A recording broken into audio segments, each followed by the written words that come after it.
The Baltimore Ravens have just stunned the football world by defeating the Denver Broncos 38-35 in an overtime thriller. This game had more lead changes than your typical basketball game.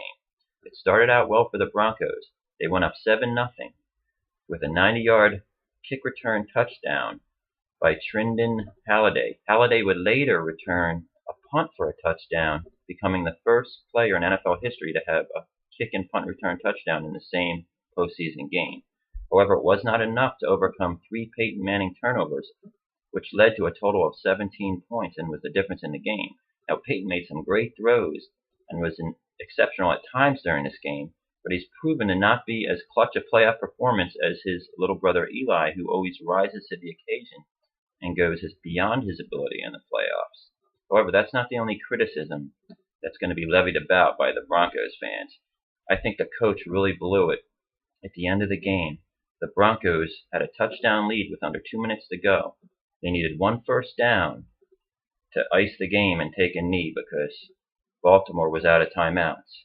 All they had to do was pick up a couple yards for a first down. They took the ball out of Peyton Manning's hand and ran the ball, the conservative play. They didn't get the first down. They ended up punting it. And inexplicably, with like a minute left in the game, or even less, the Broncos safety let Jacoby Jones get behind him for a long touchdown pass to send the game into overtime. The overtime was as exciting as the first 60 minutes of the game. It went back and forth. Both teams had the other team pinned inside the 5. It looked like both teams had chances to win the game. In the end, Baltimore walked off with a field goal victory, and Ray Lewis, his swan song continues. He lives another week. They'll play the winner of the Texans at New England. If that game is versus the Patriots, it'll be in New England, and there'll be a rematch of the AFC Championship game of a year ago, which the Ravens came inches away from winning. So the Ravens stunned that crowd in Denver. Some are probably pining for Tim Tebow. Would Tebow have gotten them home field throughout the playoffs? Maybe, maybe not.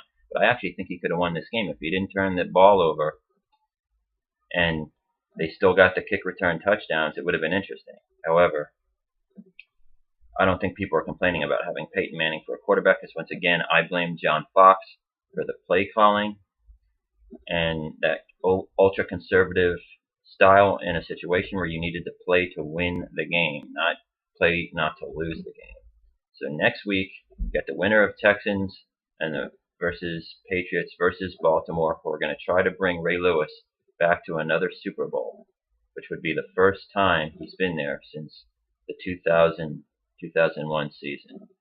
So over in the NFC, right now as we speak, we've got Colin Kaepernick and the 49ers playing the Packers and Aaron Rodgers. It started out poorly for Kaepernick. He threw an interception. The Packers returned it for a touchdown, but then he later ran the ball in to tie the game at 7-7. We'll see what happens in that contest as well.